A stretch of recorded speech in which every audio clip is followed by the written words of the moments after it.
Dans l'affaire du meurtre de Percival Thompson, les éléments à charge contre Mary Thompson sont probants. Nous allons vous parler de ces empreintes digitales sur le couteau qui a été enfoncé 6 fois de suite dans la poitrine de son mari. Nous allons vous parler de la découverte de l'arme du crime sur la table de chevet le lendemain matin. Et nous allons vous parler de la défense de Madame Thompson, qui prétend n'avoir aucun souvenir des événements. L'accusation appelle le premier témoin à la barre.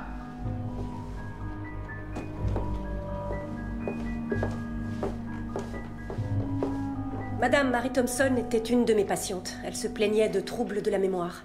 Je la soupçonnais de souffrir de ce qu'on appelle des fugues dissociatives. Je ne vous ai pas demandé votre diagnostic, docteur. Y avait-il une autre raison pour laquelle Madame Thompson s'était adressée à vous? Oui, il lui arrivait de faire des rêves perturbants. De quoi rêvait-elle? De tuer son mari. Et dans ses rêves, comment procédait-elle pour le tuer? Elle le poignardait à plusieurs reprises dans la poitrine. Vous avez pris ses rêves très au sérieux, n'est-ce pas? Oui, en effet. À tel point d'ailleurs que vous avez personnellement contacté M. Thompson pour le prévenir que ses jours étaient peut-être en danger. Je n'ai pas pu le joindre en personne. Je lui ai envoyé une lettre. Merci. Je n'ai pas d'autres questions.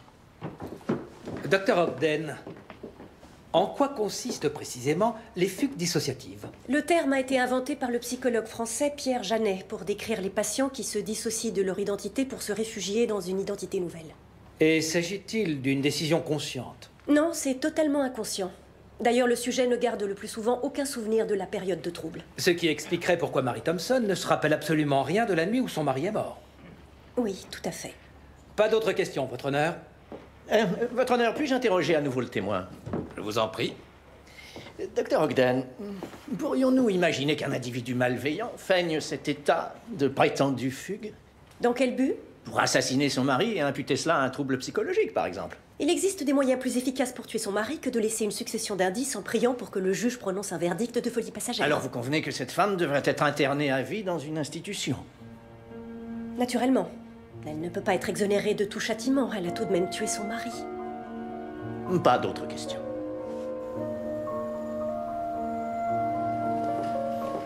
Il y a du courrier? Oui, Merci. je vous en prie.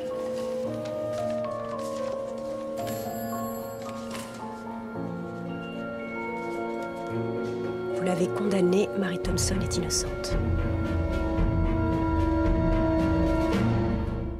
Le pâtissier a dit que les gâteaux seraient prêts à 16h, mais il ferme à 17h, donc ne traîne pas. Entendu? Ce sont les gâteaux du mariage? Non, de la soirée de répétition. Tu veux bien écouter? La soirée de répétition? Qu'est-ce qu'on répète? C'est 2 oui, un baiser sur la bouche et une bague pour elle. Le mariage est un événement des plus solennels, Thomas. Tu t'en moques sans doute, mais moi je ne m'en moque pas, et eux, ils tiennent beaucoup. Alors je vais faire en sorte qu'eux aient droit à un mariage digne de ce nom. Julia, Margaret, quel plaisir de vous voir. je voulais justement discuter avec vous. Nous dînons à 19h et je me suis arrangée avec le prêtre pour qu'il vienne vous faire répéter les vœux de mariage. Comme c'est merveilleux. Merci, Margaret. Oh, on n'aura pas d'organiste, alors il faudra fredonner la marche nuptiale. Ah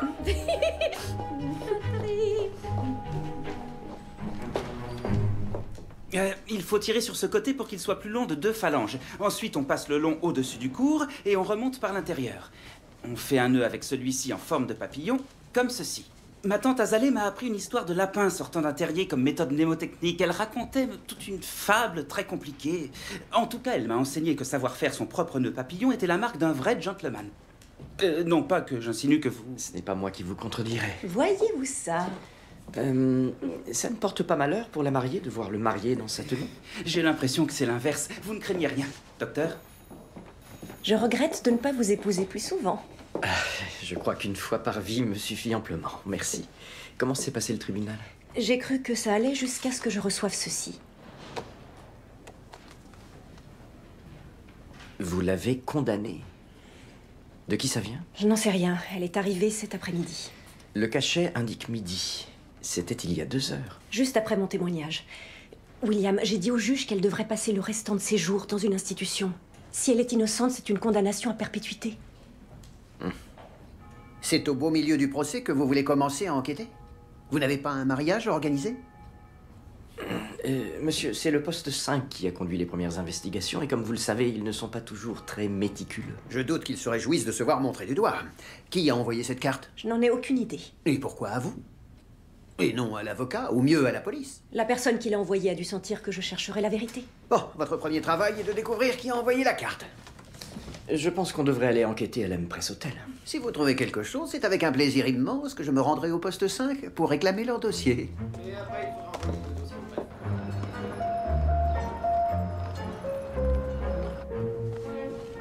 William, regardez. Vous auriez préféré autre chose? S'il vous plaît, Oui. où peut-on trouver d'autres cartes comme celle-ci? Nous en laissons une dans chaque chambre, monsieur. N'importe quel client a pu l'envoyer. Ou n'importe qui étant passé par la réception. Ça ne réduit pas beaucoup notre liste de suspects potentiels. Et c'est vrai. Mais pensez à ceci. L'expéditeur aurait pu choisir une carte au hasard. Pourquoi en envoyer une qui venait forcément de cet hôtel? Il voulait me faire venir ici. Un événement important lié à l'affaire s'est produit ici. Et si Mary Thompson avait passé la nuit ici lorsque son mari est mort, mon expéditeur l'aurait peut-être aperçu. Il aurait pu le signaler directement sur la carte. Sans doute ne voulait-il pas être identifié. C'est un hôtel, après tout. En effet. S'il vous plaît, inspecteur Monsieur. William Murdoch, nous aimerions voir votre registre. Quand était-ce déjà? Son corps a été retrouvé le matin du 11 avril. Bon, est-ce qu'une Mary Thompson serait descendue ici le 10 avril? Le 10 avril. Mary Thompson. J'ai une Madeleine Thompson à 23h le 10. Ça peut vous aider? Madeleine? Une fugue dissociative peut se manifester par un trouble de l'identité. Ça pourrait être elle. Pourtant, on l'a retrouvée chez elle le lendemain. S'il vous plaît. Quand Madame Thompson est-elle repartie? Et je regarde. Elle a réglé à 3h30, dans la nuit du 11 avril. Vous connaissez l'heure du décès? D'après le docteur Grace, la mort remonte à 2 heures. Pourtant, elle était à l'hôtel jusqu'à 3h30. 3h30. Pourquoi serait-elle partie au beau milieu de la nuit? Nous n'en savons rien, et elle a tout oublié de la nuit en question. Où le mari a-t-il été tué? Dans leur maison. Assez loin de l'hôtel. Il faut obtenir confirmation que Madeleine était bien Mary Thompson. Il nous faudra une photographie. Une photographie d'identité judiciaire devrait faire l'affaire. Le poste numéro 5 doit sûrement en avoir une. C'est elle. C'est la femme qui est arrivée à 23h le soir du 10 avril dernier et qui est repartie à 3h30 le lendemain matin. C'est le réceptionniste de nuit qui était là pour son départ, mais oui, c'est la femme que j'ai inscrite dans le registre. Très bien. Il va me falloir ça. Ça? Bon sang, je n'en reviens pas. Je suis parti du principe que c'était elle. Elle aussi, d'ailleurs. Cette information change tout. Et vous en concluez que ceci est l'arme du crime. Elle correspond parfaitement aux blessures, tant en largeur qu'en profondeur. Avez-vous trouvé des empreintes sur le couteau? Absolument. Elles appartiennent à l'accusée, Mary Thompson. Merci, inspecteur. Pas d'autres questions. Inspecteur Davis, êtes-vous conscient que Mary Thompson a un alibi pour l'heure où son mari a été tué? Non, Votre honneur, j'aimerais présenter la pièce à conviction A. Le registre de l'hôtel qui prouve que Mary Thompson s'est enregistrée à l'Empress Hotel à 23h pour n'en repartir qu'à 3h30 du matin, Non, presque c'est 2 heures impossible. après l'heure où son mari est mort. Votre honneur, il s'agit d'un nouvel élément potentiellement infondé. Le nom inscrit au registre est Madeleine Thompson. D'après l'inspecteur Murdoch, Rodney James, le réceptionniste de l'Empress Hotel, aurait identifié Mary Thompson comme étant la femme qu'il a inscrite dans le registre. Inspecteur Murdoch, vous confirmez ce qui vient d'être dit? Oui, tout à fait, votre honneur. Ça n'a aucune valeur. Elle a très bien pu quitter l'hôtel, aller tuer son mari et revenir pour disposer d'un Mais alibi. si elle était juste en quête d'un alibi, pourquoi serait-elle repartie à 3h30? Elle aurait pu rester toute la nuit. Inspecteur, j'ai l'impression que vous êtes au service de la défense. Nous sommes au service de la vérité. C'est aussi mon cas. Je suis convaincu qu'elle a tué son mari et je compte le prouver. Eh bien, faites donc. Ce ne serait pas la première fois que vous seriez persuadé qu'une femme a tué son mari alors qu'elle est innocente. Apportez vos preuves, j'apporterai les miennes.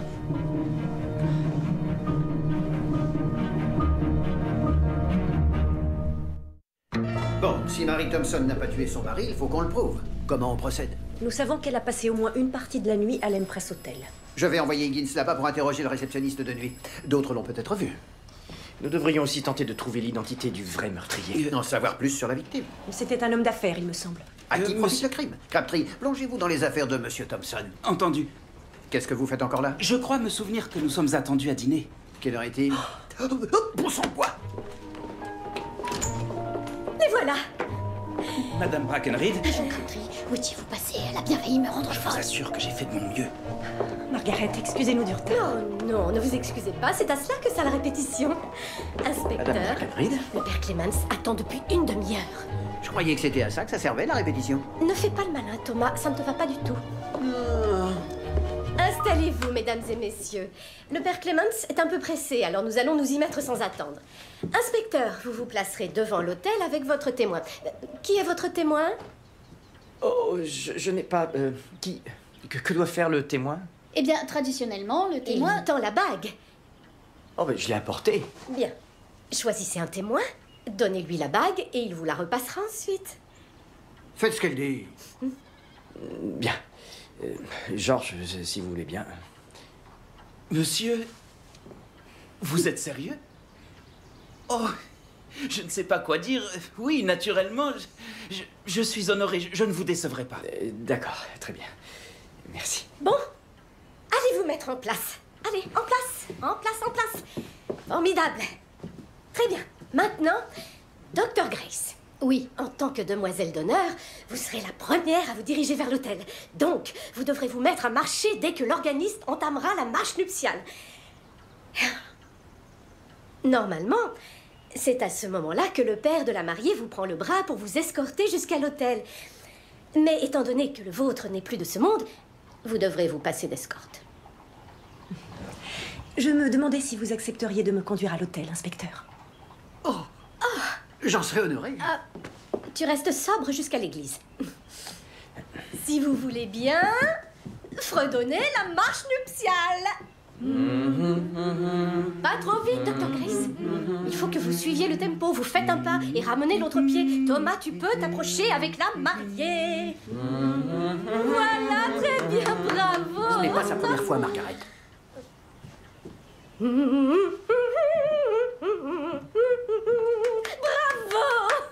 Oui, je vais prendre le relais maintenant. Je vous remercie pour cette interprétation vibrante. Comme nous en avons discuté, je vais délaisser la messe traditionnelle au profit d'une cérémonie. Il ferait tout aussi bien de se marier maintenant. Tout le monde est là. Pas les musiciens. Tu leur as fait une marche en musique. Que veux-tu de plus? La valse des mariés, Thomas.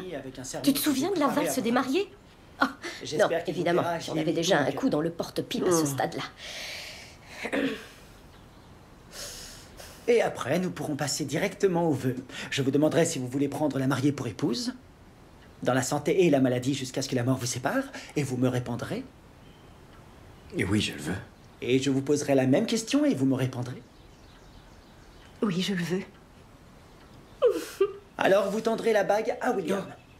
Monsieur. Merci, Georges. Et non, nous ferons ça demain. Bien sûr. Je vais la garder, monsieur. Et vous croyez, Georges?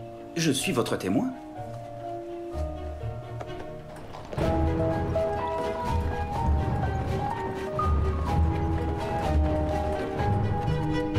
Qui est Alexander Wainwright? C'était l'associé de la victime.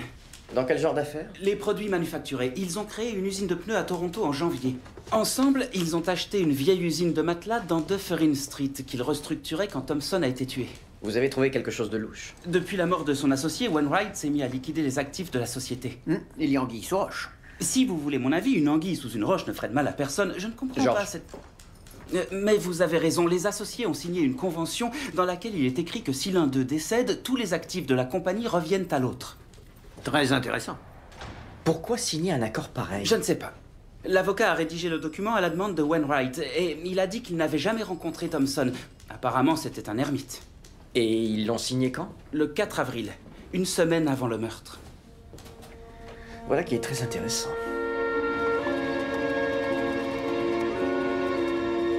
Lui, c'est Monsieur Thompson? Oui, la photographie a été prise à Kingston, juste après que nous avons fondé la compagnie. Percy apportait le savoir-faire, et moi les fonds. Nous aurions pu faire fortune. Quoi qu'il en soit, vous n'êtes pas ici pour écouter mes lamentations. Parlez-moi du document qui vous attribue 100% des parts de la société dans l'éventualité de la mort de votre associé. C'est un accord on ne peut plus légal dans ce milieu. Signé 8 jours avant le meurtre de votre associé. Le moment choisi est suspect. Je comprends que ça puisse vous sembler suspect, mais je ne peux pas en discuter maintenant. J'ai un rendez-vous important. Vous préféreriez peut-être poursuivre notre conversation au poste de police? Je regrette. Je dois justement témoigner au tribunal sur ce sujet. On va me poser des questions auxquelles je répondrai. S'il vous en reste d'autres, j'y répondrai à mon retour. Nous devions nous retrouver pour le petit déjeuner, mais Percy n'est pas venu, alors je suis allé chez lui. La porte était verrouillée et il n'a pas répondu. Ça vous a inquiété? J'ai senti que quelque chose n'allait pas. J'ai fait venir un agent de police. Et là, que s'est-il passé? J'ai trouvé Percy. Il était mort, poignardé dans son lit. Et Madame Thompson? Elle était endormie dans la chambre voisine. Le couteau ensanglanté était à côté d'elle. Et que s'est-il passé quand vous l'avez réveillée? Elle a regardé le couteau et elle a dit « Je l'ai tué ». J'ai fini par le tuer. J'ai vu sourire l'inspecteur Murdoch en tout 343 fois, dont les 342 premières lorsque le docteur Ogden entrait dans la pièce. L'autre fois, c'était... Quoi? C'est une question. Henry, l'inspecteur Murdoch m'a demandé de lui servir de témoin. Oui, j'en suis parfaitement conscient, George. Et tous les employés de ce poste le sont aussi. Et en tant que témoin, il m'appartient de faire un discours pour porter un toast, où je chanterai les louanges de la mariée et du marié sur un ton désopilant et néanmoins chaleureux. Alors, il sourit quand il est avec elle. Pourtant, il n'est pas habituellement souriant. Je trouve qu'il sourit souvent. Chaque fois qu'il élucide une affaire. Et d'ailleurs, il sourit 2 fois. Une fois quand il sent que la solution est proche, et une fois quand il la tient vraiment. C'est très drôle, Henry. Je m'en servirai peut-être. Henry, quand il sent que la solution est proche. Qu'avez-vous appris sur l'emploi du temps de Mary Thompson le soir du meurtre? Elle a pris une chambre au nom de Madeleine Thompson. Elle est arrivée à l'hôtel à 23 h. Le barman se rappelle l'avoir vue vers minuit dans le salon boire un verre en compagnie d'un homme. Qui était-ce? Il l'ignore. Il l'a vu de dos uniquement. Il dit qu'il était brun. Bien. Et le réceptionniste de nuit? Eh bien, il dort, monsieur. Il travaille de nuit. Mais enfin, réveillez-le, cette affaire ne peut pas attendre. Bien. C'est peut-être lui, notre expéditeur. C'est possible. Mais comment s'en assurer? Vous êtes avec un homme. Vous êtes ensemble, assis dans le salon de l'hôtel. Je ne vois rien. Il a les cheveux bruns. Oui, je vois un homme. Nous marchons dans le couloir. Vous connaissez cet homme? Oui. Qui est-ce? Je ne distingue pas son visage. Je m'appuie sur lui. Vous êtes saoul? Non. Je suis fatiguée. J'ai des vertiges et je suis fatiguée. Je tiens à peine debout.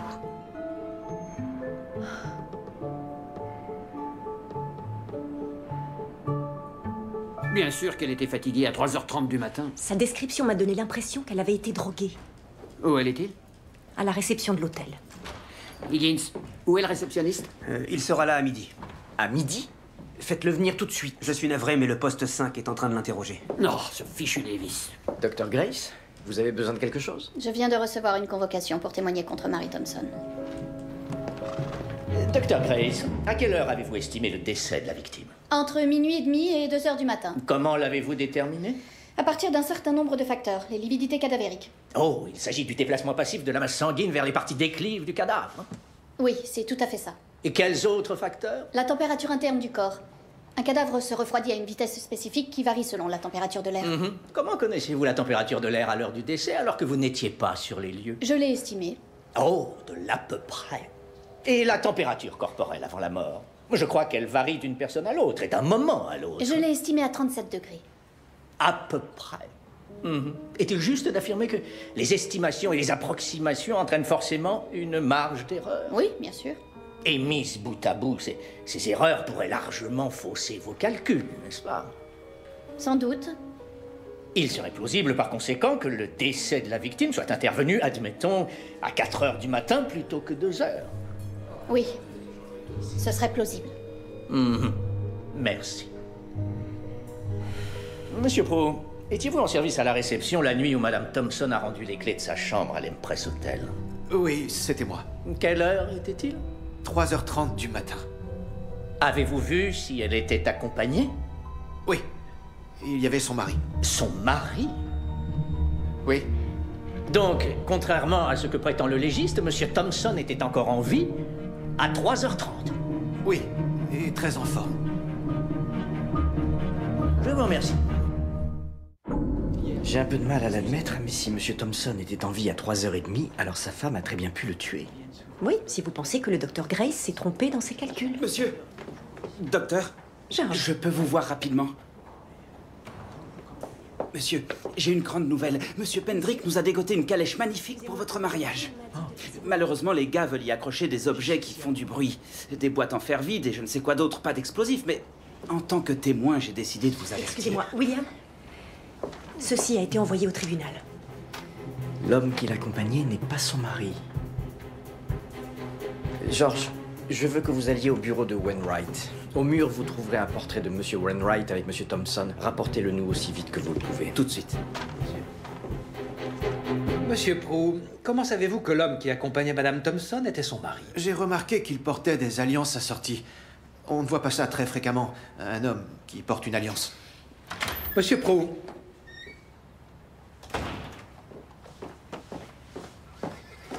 Tenez. Merci, George. Excusez-moi. Votre honneur, nous avons un nouvel élément. La défense aurait besoin d'une courte suspension d'audience pour l'étudier. Requête rejetée. Si vous avez des questions, posez-les maintenant devant cette cour. Merci, votre honneur. Un instant, je vous prie. Je ne peux pas faire ça. Qu'arrivera-t-il si le réceptionniste confirme qu'elle était bien avec son mari? Alors, nous connaîtrons la vérité. Je ne suis pas chargé de découvrir la vérité, mais de défendre ma cliente. Inspecteur Murdoch, vous avez quelque chose à nous dire?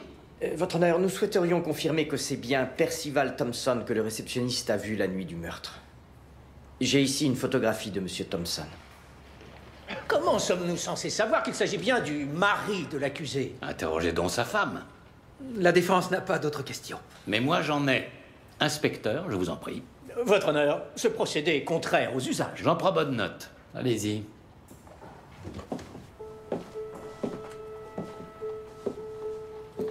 Madame Thompson, voyez-vous votre époux Percival sur cette photographie? Oui.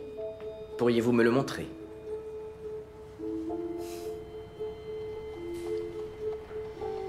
Merci. Monsieur Prou, l'homme que vous avez vu à l'hôtel en compagnie de Madame Thompson, le matin du 11 avril, se trouve-t-il sur cette photographie? Oui. Pourriez-vous me le montrer? En êtes-vous sûr? Absolument certain. Je n'oublie jamais un visage.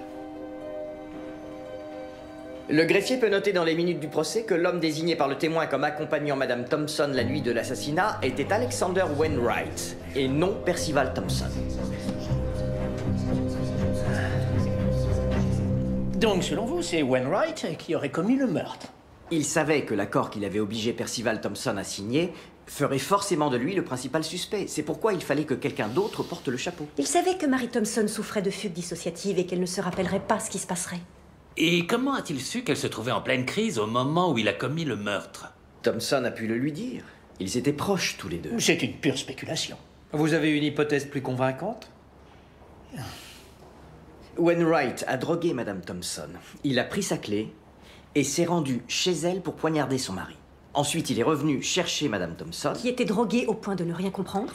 Il a ramené Madame Thompson chez elle, lui a fait tenir l'arme du crime dans la main, avant de la mettre au lit dans la chambre adjacente à celle de son mari. Sachant qu'elle n'aurait pas bougé lorsqu'il appellerait la police le lendemain. C'est une théorie intéressante. Mais je voudrais entendre la version des faits de la bouche même de M. Wainwright. Oui, moi aussi. Ceci est une audience à huis clos, je vous le rappelle. S'il vous plaît, permettez-moi cette entorse. Qu'y a-t-il, George? Monsieur Wainwright a disparu. Son bureau est complètement vide, tout comme sa maison dans Clancy Street. Vous êtes allé au cabinet de son avocat? Oui, Wainwright y a passé la matinée. Il a converti tous les avoirs de sa compagnie en titres au porteur. Il s'est enfui avec son argent mal acquis. Merci, George. Postez des agents dans toutes les gares. Bien, monsieur. Étant donné qu'il s'agit de l'enquête du poste numéro 5, il pourrait peut-être envoyer quelques agents pour nous prêter main forte. Je vais de ce pas voir l'inspecteur Davis. Vous aurez ce qu'il vous faut. Votre honneur, à la lumière de ces éléments, l'accusation abandonne toutes les poursuites contre Madame Thompson. Maître Bennett, vous pouvez immédiatement annoncer à votre cliente qu'elle est libre. Merci, votre honneur. Je vous suis extrêmement reconnaissant. Merci, inspecteur.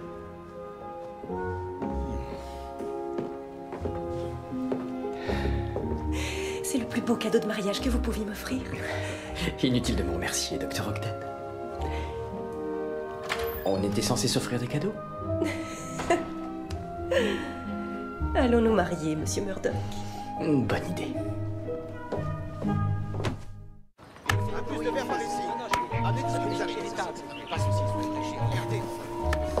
Non, il faut qu'il soit équidistant. Alors, poussez-le de 2 maillons vers la droite et ce sera très bien. Allez-y. Magnifique. Alors, non. Non, reculez-la d'au moins 30 cm. Il faut faire passer 8 tables ici. Merci. Alors, 1, 2, 3. Parfait. Dépêchez-vous, Henri, on va être en retard. Vous n'êtes pas en uniforme? Bien sûr que non, je me suis acheté un costume pour l'occasion. Après tout, je suis le témoin. Ouais. La bague, surtout ne pas l'oublier.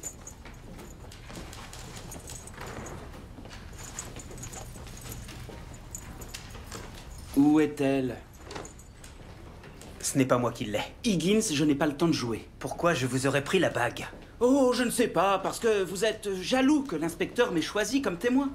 Il faut dire que vous n'arrêtez pas de nous prendre de haut depuis que vous avez ce statut. Je vous prends de haut? Vous avez employé le terme témoin au total 343 fois ces 2 derniers jours. Très bien, si vous le dites, je peux concevoir que vous l'ayez mal pris. Je vous présente mes plus plates excuses. Maintenant, vous voulez bien me rendre la bague? Je ne l'ai vraiment pas. Et si vous non plus, vous feriez bien de lui annoncer la nouvelle.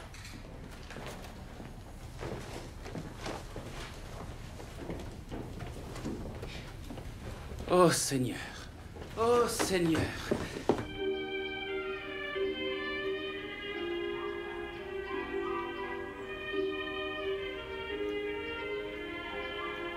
Oh, Julia, elle est magnifique. Vous ne la trouvez pas trop blanche? Elle n'est pas blanche, elle est crème. Ça se voit tout de suite. Et ceux qui ne le verront pas, ce sera leur affaire. Oh, c'est sûrement le bouquet.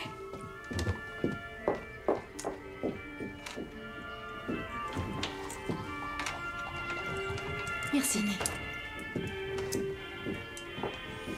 C'est le bouquet? Madame Thompson. Excusez-moi de vous interrompre, mais je vais quitter la ville et je voulais vous remercier.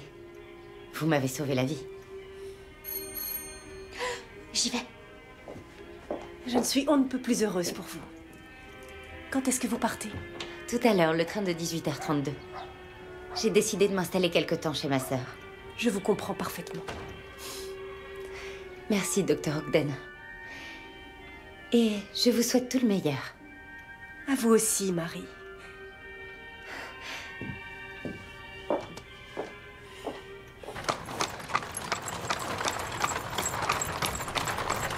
Un peu nerveux alors?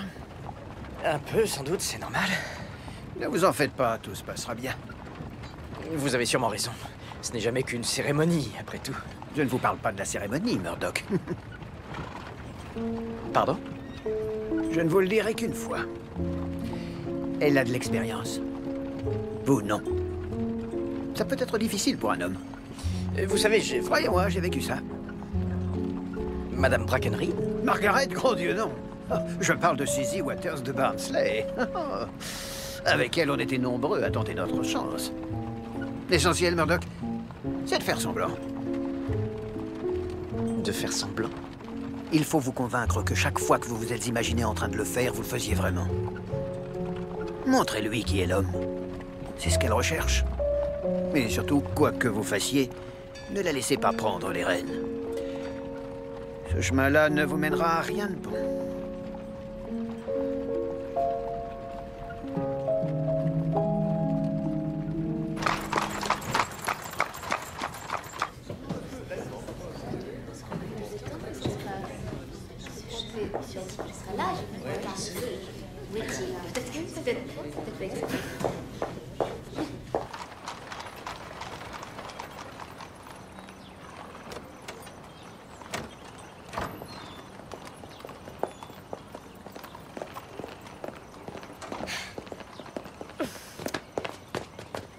C'est un peu juste, tu ne trouves pas?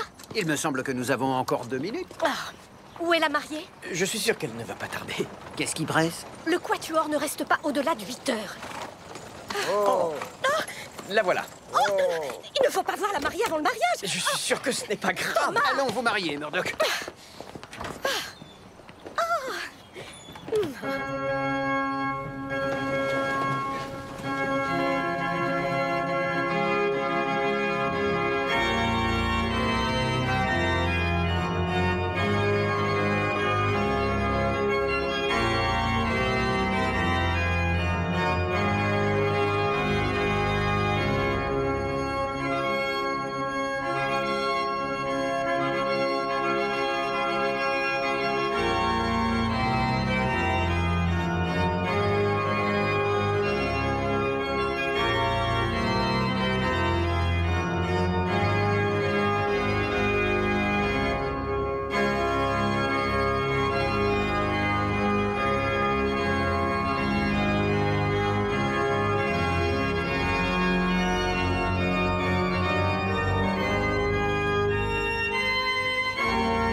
Le témoin du marié n'est toujours pas arrivé. Alors tant pis pour lui. C'est lui qui a la bague. William Murdoch, Julia Ogden. Bon sang. Cela me comble de joie de vous voir ici devant moi aujourd'hui, aussi enthousiaste à l'idée d'être unis par les liens sacrés du mariage. Oh, dépêchons-vous l'embiner. Monsieur, j'ai perdu la bague. J'ai perdu la bague, ma poche était trouée, elle est sûrement tombée. Sacré mille bon sang. Je l'ai cherchée partout, monsieur. Tant pis, on va prendre celle de Margaret. George! Je l'ai trouvée dans votre machine à écrire. Henri! C'est vous le meilleur, merci. Oh, ça suffit, allons-y. L'homme et la femme ne sont pas deux entités distinctes, mais n'en forment qu'une seule. Car ce que Dieu a uni, nul ne peut les séparer. On ne peut pas diviser, vous avez la bague, ce qui est entier. Oui, bien sûr.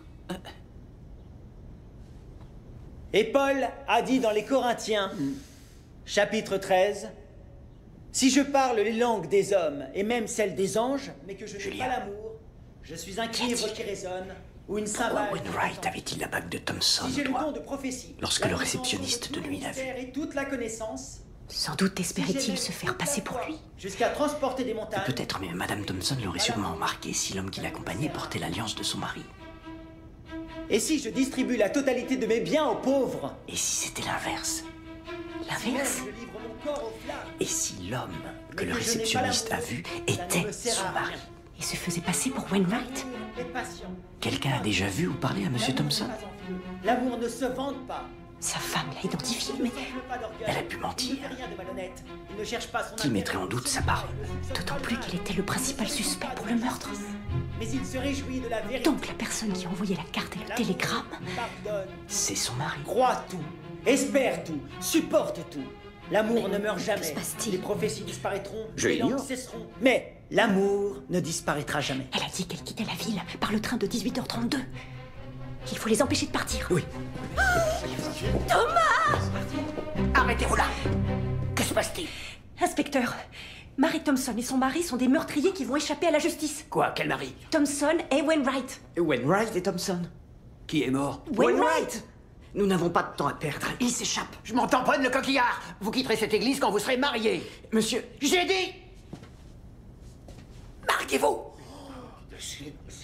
Ils ont changé d'avis comme ça? Ça, je n'en ai aucune idée. Il a raison. Oui, bien sûr, bien sûr. Rebonjour. On peut faire vite. Oui. L'Éternel, Dieu, dit, « Il n'est pas bon que l'homme soit seul. Je lui ferai une aide qui soit son vis-à-vis. L'Éternel façonna à partir de la terre tous les animaux sauvages et tous les oiseaux. » Mon père. Oui. Les vœux. Oui, bien sûr. William Murdoch, voulez-vous prendre cette femme pour épouse?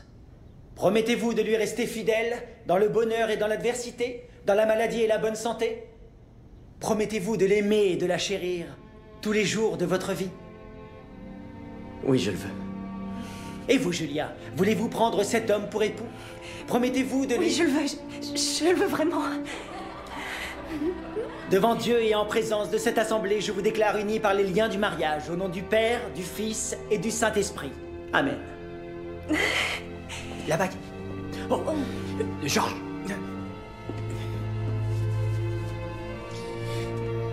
Oh, c'est très ingénieux.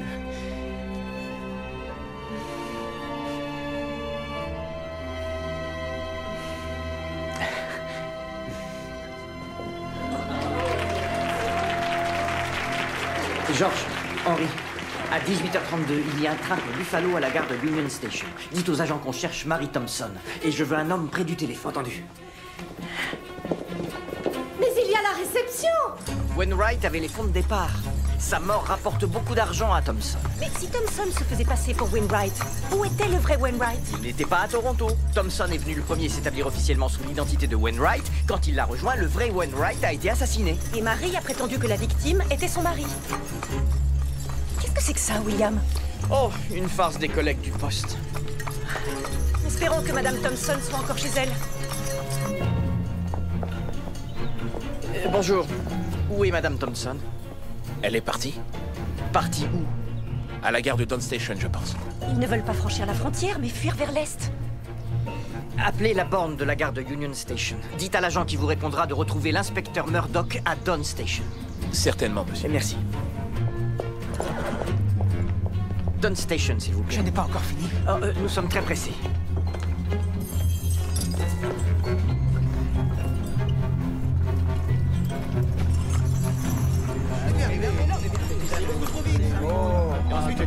Désolé. J'ai cru que nous soyons bloqués jusqu'à ce qu'ils aient fini de tout dégager. Mais c'est vous qui m'avez arrêté, excusez-moi. Regardez celle-ci.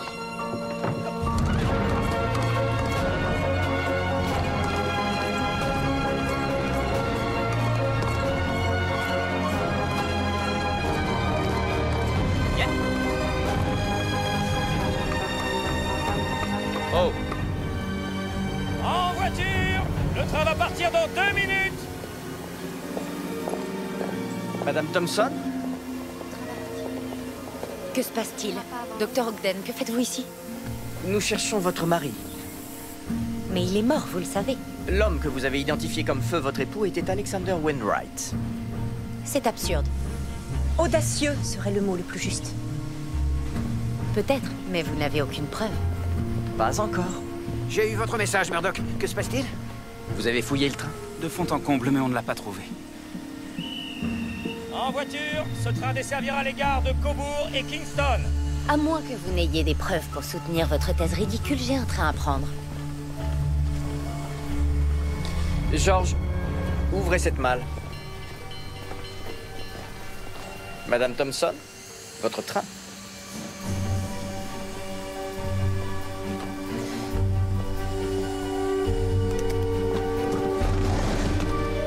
Merci! Marie! Marie! Oh, je te demande pardon. Georges. Ça suffit maintenant. Crabtree, séparez-les. Venez avec moi. Oh non, non! Merci, Marie. non! Je vous en Marie. prie, non! Marie! Marie! Bon sang de bois. Qu'y a-t-il? Margaret, la réception. Ils sont restés fidèles à leur engagement jusqu'à ce que la mort les sépare.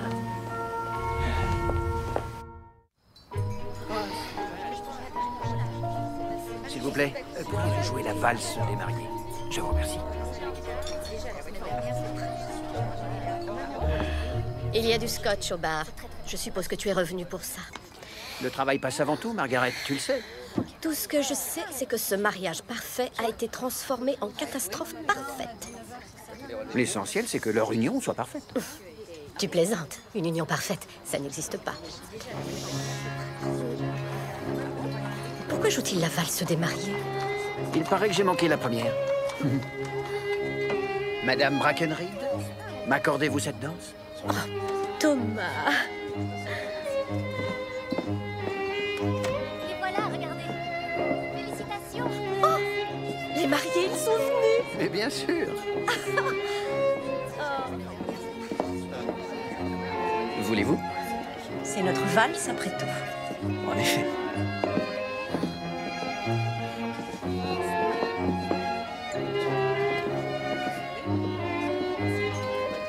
Alors, allez-vous faire votre discours de témoin? Je crains que ce ne soit plus l'heure. Voulez-vous l'entendre? Avec joie. Pour l'inspecteur Murdoch, puisse-t-il ressentir toujours le bonheur qui le fait rayonner aujourd'hui? C'est tout? Quelque chose à ajouter? Non. Je pense que tout est dit.